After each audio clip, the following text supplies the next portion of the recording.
guys have Minnesota sports flowing in their veins. Mackey and Judd on Score North and ScoreNorth.com. Welcome in to a Feedback Friday edition of Mackey and Judd. Daily Minnesota sports, entertainment, speculation, therapy, whatever you need from us.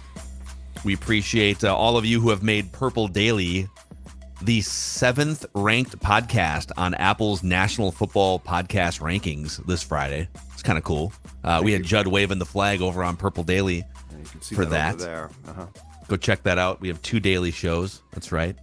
So I got a bunch of Vikings feedback here. You can always hit us up through the Score North app for Feedback Friday. You can send us messages, comments, concerns, critiques. We got a couple kind of fun off the beaten path ones we'll get to here today. But gentlemen, let's start with Joe Chester here. He says, I certainly get the Viking strategy from a financial standpoint, creating some cap space for 2024 and beyond with a lot of their moves and doing some version of a rebuild. However, at least in 2023, they look more like the Twins financially with their decision-making, finding bargains with injured or underperforming players and hoping you hit on them. Is that a fair comparison? That the Vikings are now at least for this period, they're the Minnesota Twins shopping in the used DVD bin? Here's why I would say that's not necessarily an apples to apples or fair comparison, because I get the point completely. Like, the point makes sense, but there's a couple things to keep in mind here. You are clearing cap space, but you've been up against the cap, and you've been up against the cap for a long while. And so you are hoping to get out of this cap purgatory here. So you're looking for bargains, but you're also not signing veterans who are at the end of their careers, i.e. a Rich Hill or a Homer Bailey. You're signing mid-20s guys who have had injury problems, the short-term contracts, but have the ability potentially in your mind to rebound. And if they rebound, they're going to give you far more than what they're being paid. So I think where this is very different is the Twins don't have a salary cap to sort of work around and deal with. And so their moves are completely independent of actual real concerns about what the league says they can and can't do. This is not that. And so I get the comparison, but no, I think this is all part of a strategic way of trying to build back up a bit. And when you look at the guys that they've signed, like if they work out, great. But if they don't, it's short-term contracts too. Yeah, I would, in terms of apples to apples or apples to oranges, or why is it always apples to oranges, by the way? It could be apples to pears. Pears, I was going to say that. What's wrong with a plum? Peaches. Banana. How about apples a banana? Are the best. Bananas to banana. Well, that's not necessarily true. You're saying apples are the best fruit? Yeah. I like apples, but they're apples not necessarily. That's why you start with apples. You always say apples first. Then that should change. I don't necessarily agree with that across the board. I think grapefruit is actually the best fruit. Ooh, low key. I do mess with some grapefruit. I do love me some little sugar on top. Hold on a second, you guys. Really good. Let's start at the most important place. Let's start with grapes. Those red grapes are my favorite. You know, the only thing about grapes is I love grapes, but I know that, like, if your dog accidentally eats grapes, you have a problem. Yep. Like Maya ate a raisin the other night, and I was on Reddit for an hour. Well, she ate a bowl of Raisin Bran. What's going on at your house? When we first got her, and we had to get it. What is going on at your house? Do I need to come over as doggy protection? Yeah. I got separation anxiety. Phil's feeding his dogs Raisin Bran and grapes. Good God. No, she was when we've had her for her gotcha day is next week. Her 1 year gotcha day. Oh, that's cute. I didn't know. I didn't know heard that. Yeah, so it was like a few weeks into having her, and I don't know. We had some. I love Raisin Bran, and we had a bowl. Let's just say one of us had a bowl of Raisin Bran sitting out. Okay. Just literally for 30 seconds while one of us went to go get a phone charger or something. And in those 30 seconds, not only did she discover the bowl, but ate everything in it like a vacuum. And so at first it was like, I mean, how bad can it be, right? And then we start looking at raisins and toxicity. And so called the vet and they said, yeah, bring her in right now. Yeah. And they had to induce. But she had one raisin the other night. Even one raisin. I was on Reddit for an hour trying to figure out, is this a problem? But it's been 48 hours and she's been fine. So. Okay. Stella hates fruit. It's great. You're safe then. She hates fruit. Okay. She is so picky. Dare I say she is a bitch. Wow. Jeez, dude. Well, she's a dog. She's a girl dog. Quite literally. Apples to oranges. So no matter what, whether you love or hate the Vikings free agent signings, whether you think that the blocking tight end was a bargain bin guy or not, the Vikings are going to spend $220 million on their 2023 football team because that's what the NFL salary cap, you have to spend, I think, don't you have to spend above the 90% floor? You have to, right? Yes. There's a floor and a ceiling, so you're correct. So, and it's a very tight window. So every team has to spend. So the Chicago Bears are going to wind up overpaying for players that don't deserve because they have to fill like 50. After all their moves, they still have like $50 million in cap space. Yep. So the Vikings are going to spend the same amount of money as every other team, the New York teams and everyone, based on the way the NFL's salary structure is set up. The Twins' opening day payroll right now is $137 million. Which is $170 million less than the Mets. It's $130 million less than the Yankees. The Phillies, the Padres, the Dodgers, the Blue Jays, the Angels all have $200 million payroll. So that's why it's not, because when the Twins do bargain bin signings, it is literally to keep the cost down on their players. Mm-hmm. When the Vikings do it, it's because they don't have enough space within the 220 to go get a better player, I guess, if that explains it. But I personally, I don't think you're going to nail it every time, and I think you have to be careful, like being obsessed with this strategy. But Kwesi's idea of finding stocks that were once first round highly touted stocks, they're not that old yet, they're 25 years old or younger, and placing bets on those. If you took, what are the bets he's placed now? Blacklock, Rager, Davenport, Byron Murphy was a second round pick, the free agent they signed. Right. And there's probably TJ Hawkinson, although his stock didn't really drop. He was I don't think he's ever lived up quite to a top 10 overall pick, but Kwesi's placed about 6 or 7 of these bets on guys that were first or second round picks and they're young. Mm-hmm. If 3 or 4 of them hit, boom. Great strategy. It's definitely not trying to be cheap.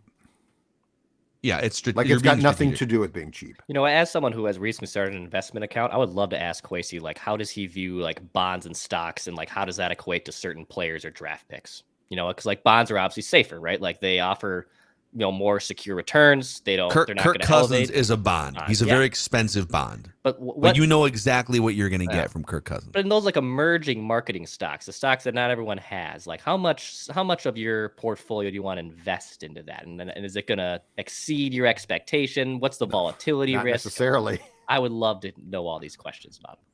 Well, Marcus Davenport's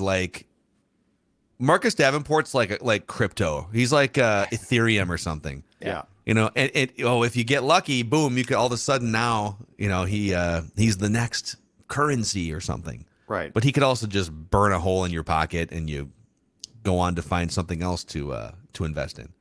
Crypto. All right. Steve Graff says, hello, I listen to pretty much every episode you all put out. Thank you, Steve. Great content, even when opinions may differ on what's being thrown out. One note on the comments I've heard thrown out many times lately is how much money the Vikings have in cap space for 2024, but never with a very important clarification. The roster is only about half full for 2024. They need to still add around 25 players. It fluctuates by the day. Likely still have the cap flexibility to make big splashes, but it's worth noting so viewers know that 20 to 30 million or more may go to depth spots alone. And that's a valid point. Mm-hmm. Although, let's see, in 2024, I'm just looking at this right now.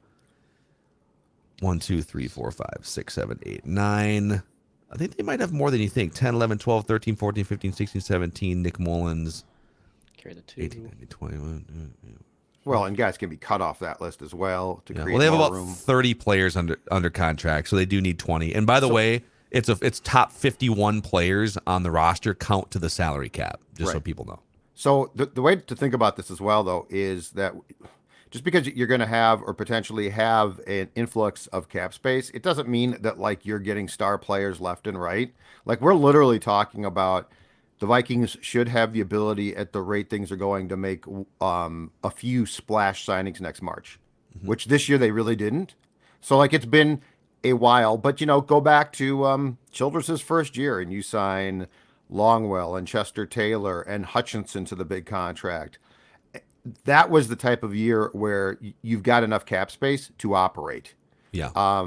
And Jefferson's contract, yes, Jefferson's contract is going to take a big chunk out of things eventually here, but that's not going to kick in full until 2025. So yeah, the accounting of this whole thing is confusing as hell, but I think the simplest way to put it is next March, the Vikings should have the ability to make a few splash signings, which will make free agency even more fun. So right now, before accounting for like Za'Darius coming off the books and Dalvin coming off the books, the Vikings next season for 2024 are right in the middle of the pack with about 50. So it's 75 million in cap space, but it's 58 million in effective cap space, which accounts for filling your roster with either rookies or league minimum guys up to 51 spots. So, and that number, by the way, I think, just for fun here, because, and by the time people listen to this, my guess is there's decisions made on both Dalvin and Za'Darius. But if you were to cut, let's say you cut both those guys, you would now be up to, so you'd go from, this is crazy, you'd go from 75 million in cap space, you cut those two guys, $112 million in cap space by saying goodbye to those. Now, of course, you'd be without both those guys, but how hard is it to replace at this point an aging Dalvin Cook? Right. And an aging Za'Darius Smith, right? So, all right, a lot of nuts and bolts there. Let's see here. Dan Orlovsky tweeted earlier this week, and this generated some buzz on the internet. The question is, how many times do you use a towel post-shower until you throw it in the laundry? I use a towel 30 times or so until it goes in the laundry. What's the number for you guys? My fiance, thankfully, 5 seconds ago, just left the front door to go walk the dog, so she can't hear what I used to live like before she met me. Uh-oh. Or did she fake you out? She's sitting around the corner. She's actually. I'm waiting for a knock on the door. So I'll be honest. In my freewheeling bachelor days, I definitely went 30 plus times without washing that towel. Mm-hmm. Easily. Now, in my defense, I didn't have in-unit laundry, which is a huge thing to have. And I love having unit laundry. But nowadays, now that I'm taken care of, now that we have in-unit laundry, those towels are being washed. You don't do your own laundry now that you're in a relationship? She won't let me. She won't let me do my laundry. I actually enjoy doing laundry. I do enjoy it if it's available to me. I'm not going to go up the stairs, or I'm not. I've tried. I've done it twice in the 9 months we lived here. We're not renewing this apartment, but I've tried, and both times she gets mad at me. That's shocking breaking news right there. Yeah. That you won't be back in your apartment. Yeah. But wow. But okay. We probably wash those. She probably washes those. I would say at least once a week, easily. Yeah, I would say I was much guiltier as a bachelor 10 plus years ago. Yeah, 30 still seems like, man, I mean, that's a long, because 30, well, I guess I interpret it as at least 30 days, right? Unless if he showers twice a day or something, it's 2 weeks. He works out. He's definitely a twice a shower day guy. Or I agree. Easily. Yep, because he probably because he works out for sure during the day.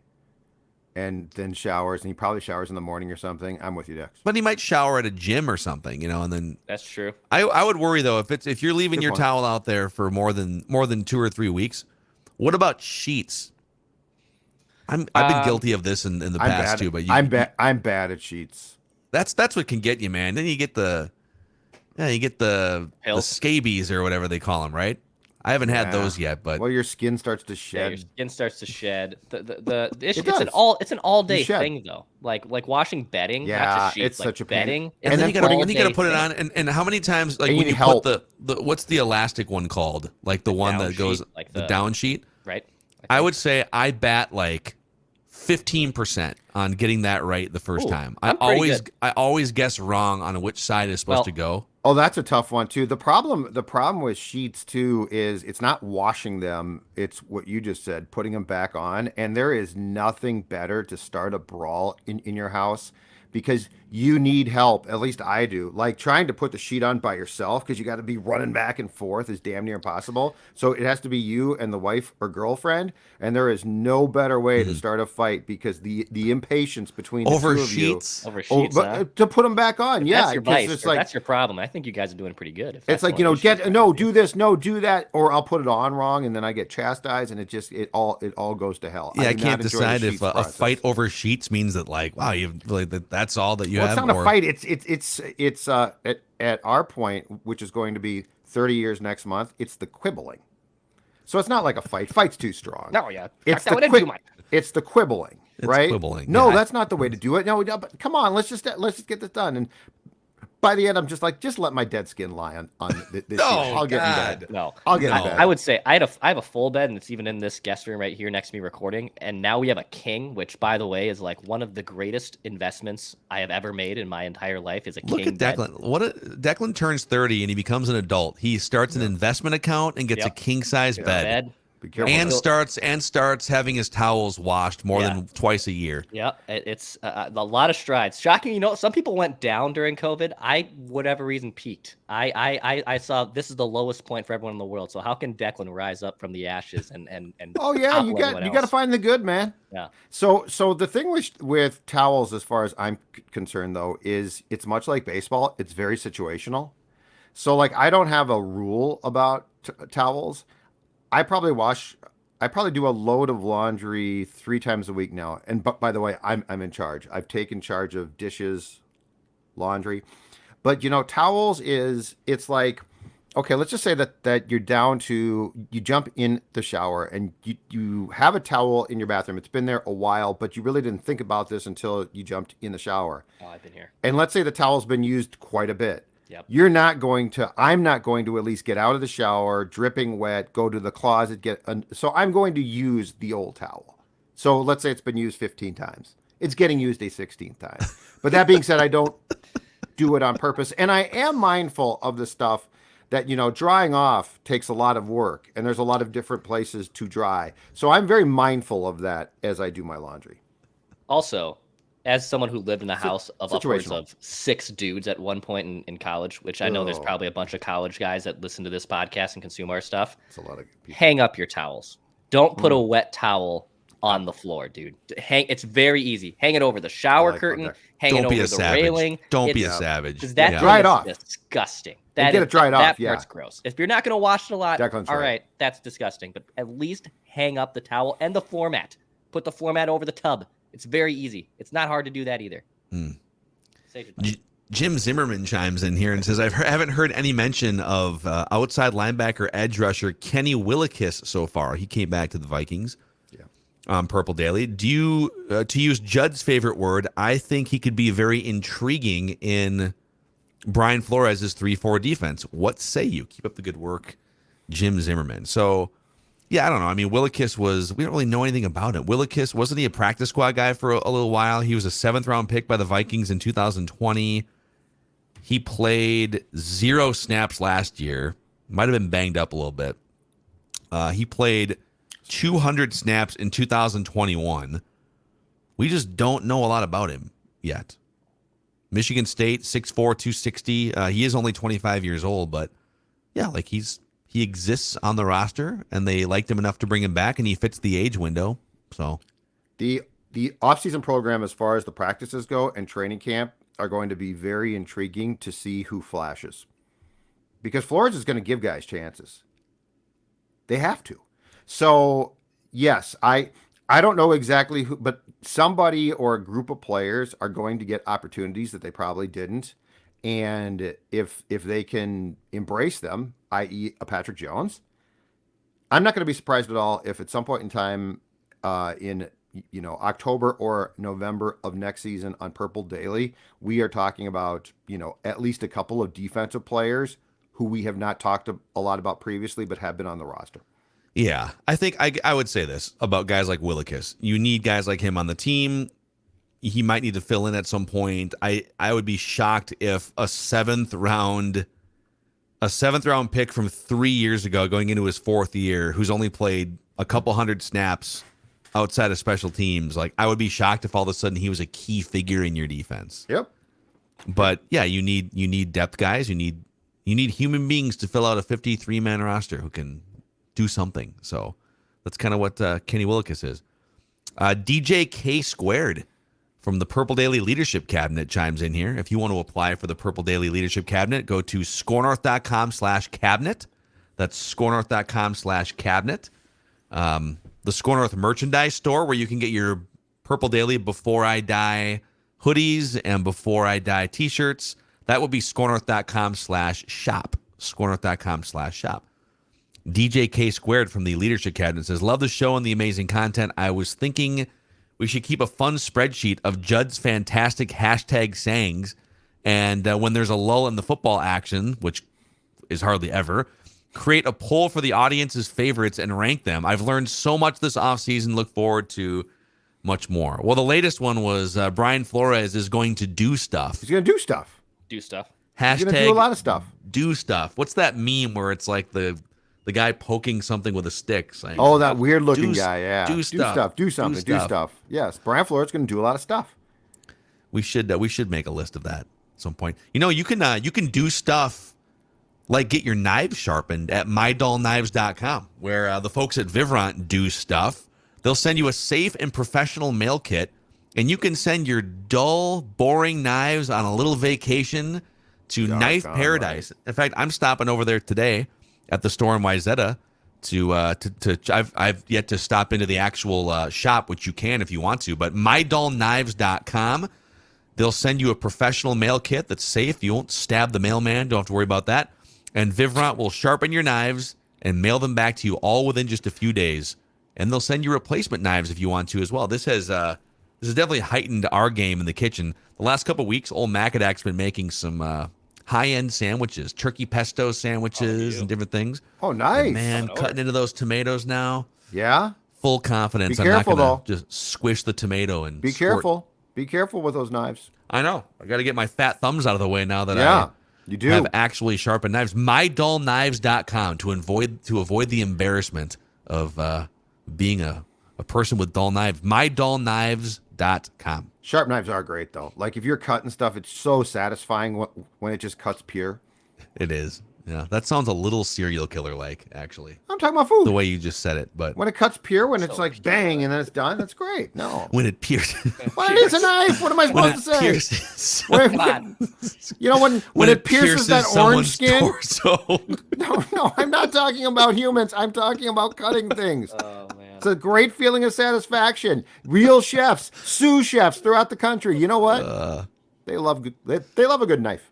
Oh my God. Sharp. And for bookkeeping their decks, my guy Kyle, Flagrant Howls Kyle, has been in Hawaii all week. Yeah, and so looks amazing. Wanted to throw Vivront a little extra love here on Mackey and Judd. Back to Hawaii. So Kyle said, so what's he's score paying him for this freelance. not enough to be in Hawaii twice in 3 weeks, but he's amazing, and we're gonna be firing it back up next week. But he was saying his dad just turned 70, and they were golfing in I think Maui together. It's the first. His last name is Taigi. It's the first Taigi male to live to the age of 70, he said. Genetics, man. That's wild. Good for him. That's awesome. Incredible. I said, well, Kyle, let the odds be with you, I guess. Yeah. Well, 69, I've told you, is tough for men. It's a tough age for men. That's a big one to get past. 69 is tough for men. Yeah. It's tough. Well, that's another Judd one we can put in the spreadsheet. 69 is tough for men. You got to get over the hump. Oh, man. All right, let's see here. Cody Anderson chimes in, says, hey, guys, haven't written in for a while, but happy to say I'm back to listening daily after a hiatus. I was at the playoff game versus the Giants and was sick to my stomach about the team and couldn't get myself to listen to Vikings content for a while. Oh, man, that's too bad, but welcome back. I want to pose a scenario, and I'm curious to get your guys' thoughts. Let's say we let Kirk play out the contract, let him walk next year. I also don't think if that happens, we're going to have the ammo. Well, before then even, we're not going to have the ammo to move up to get a worthwhile quarterback in this year's draft. Looks like those guys are all going to go in the top 6 or 7 picks, right? And so if Kirk comes back, that puts us in a spot where we just have Kirk. We don't have a guy behind him. There's no second-year guy that would take over after Kirk is done. And I think with the additions we've made on defense, We have a good chance to be a 10-win team again this year, which puts us drafting in the late teens, early 20s again in 2024. With this scenario, do you think we would draft a quarterback still in 2024? How would that work, basically? I mean, he's painted the likely scenario, right? Which is they're not going to trade up to 6 or whatever it would take to get a quarterback this year. Yes. But they're still going to be good enough to not be a top 10 drafting team next year, which is kind of the story of the Vikings, I guess. Well, keep in mind, we only know a portion of the plan. Like, you can deduct the plan, and you can, from what he just wrote, and he's right, you can sort of start to figure out where things are trending. But the ultimate answer, I mean, I think that there's alternatives here. One is Kirk sticks around. You might not want to hear it, but that's going to get that 2024 massive cap hit down if he plays well. Like, I wouldn't dismiss that this is it. It appears so at this point in time, but there is still an option, assuming Kirk is not traded, which I don't think he will be, for Kirk to be the quarterback beyond 2023. That's option one. Mm-hmm. Option two is a guy like Trey Lance, who they could trade for. Like we don't know for sure that they wouldn't. We don't know that that's so that there are quarterbacks around the league who are young and developing, but not yet or not beginning their first contract, who are options. Option three is a bridge guy, and a bridge guy might not be great, but guess what? That means you do get a high draft pick. Yeah. And option four is a massive trade to go up. So I think the Vikings have laid out potential scenarios, but I don't even think that they have a definitive, this is what we're doing yet. Okay, you mentioned that it is possible that they get, I think a Kirk extension before the season is unlikely at this point because they just redid the structure of his deal. So he has, so he's going to get paid this year $30 million in cash. The way the accounting works, considering previous money that they've kicked down the road and his current money, his cap hit is $20 million for this year, but it's 28.5 for next year. If they were to do an extension, the cap penalty, if you will, would be added on top of the 28.5. So no matter what, an extension would just create a huge bubble of cap. However, you got to put it somewhere. You can either, so just for fun, let's say you were to do, you get into the season, you're like, oh, this is going pretty well. Yeah, we're out. We're 5-2 to start the season. Kirk's playing really well. We're not going to be drafting high enough to go get Caleb Williams or whoever. May is the other quarterback, right? So if you were to do, let's say you were to do another, a 2-year deal or something to take him through age 36. Right. I'm totally making this up, and I'm just using the over-the-cap calculator. Let's say it was, so after 2023, let's say it was a 2-year, what would it get? It would be at least Daniel Jones money, so at least 2 years, 80, right? Yep. Should we just say 2 years, 80, just for the sake of this? Sure. Yes, absolutely. 2 years, 80, and just to smooth it out, because you do have the 4 void years to play with here. Let's say it was a $25 million signing bonus. And then it was a base salary. What would the bases be there? Be 55, so it'd be 22 point. Let's call it 23 million base. You guys will see where I'm going with this in a second here, because I have a point that I'm going to prove.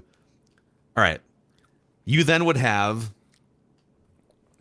So your bonus would be 25 million spread out, and then so your cap hits would be $40 million for each of 2024 and 25, and then $20 million in void when he's 39 and 40 years old. Mm-hmm. So no matter what, if you keep extending him, yeah, you're gonna pay. It's huge cap bubbles, but it's not. I wouldn't rule it out. I wouldn't rule an extension out at this point. John Hobbs on Twitter says, would enjoy hearing your opinion on this story that came out last week. I don't know if you guys saw this.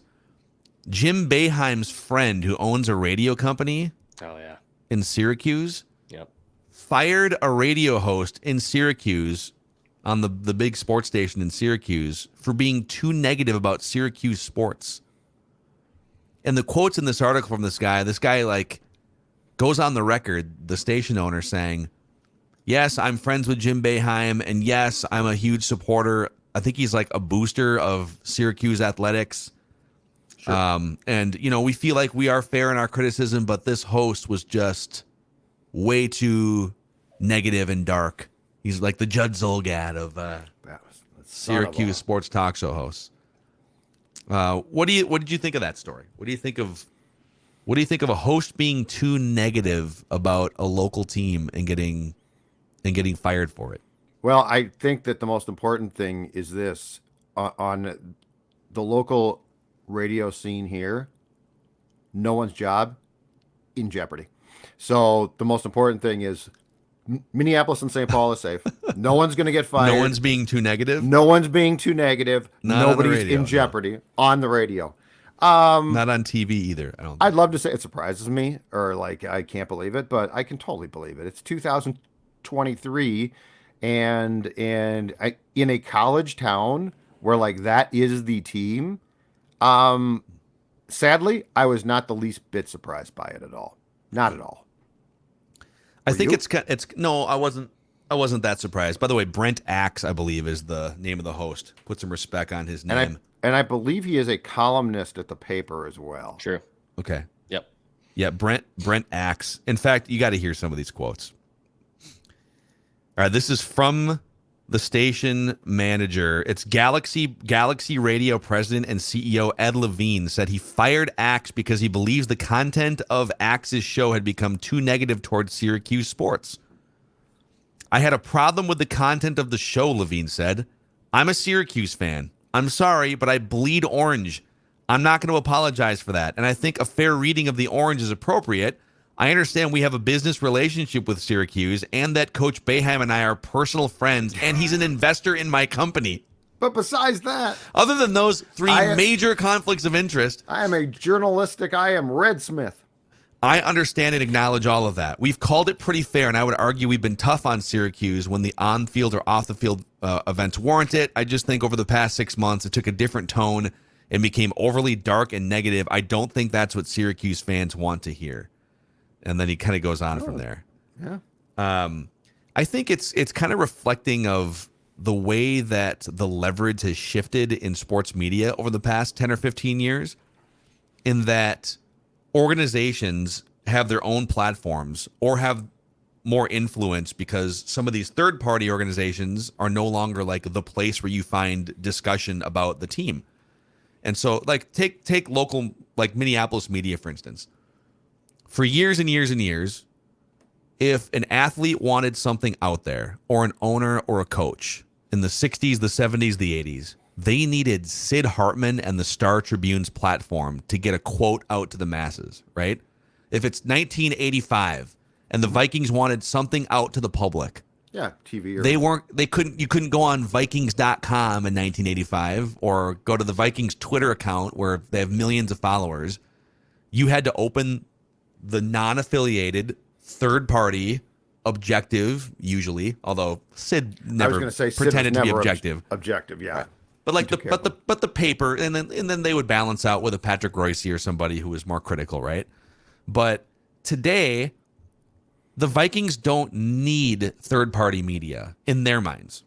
I would argue that like the storytelling and some of the professional, like the Chip Scoggins of the world, can do the organizations a favor both with great profiles, but also by holding, I think sometimes just holding an organization accountable helps the organization, right? Because it keeps them from falling into a lull. I think sometimes the Twins have fallen into a lull where like the coverage of the Twins is pretty soft over the past 15 to 20 years.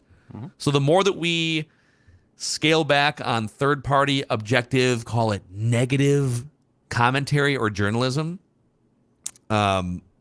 I think the more you're going to see that layer just kind of dissipate.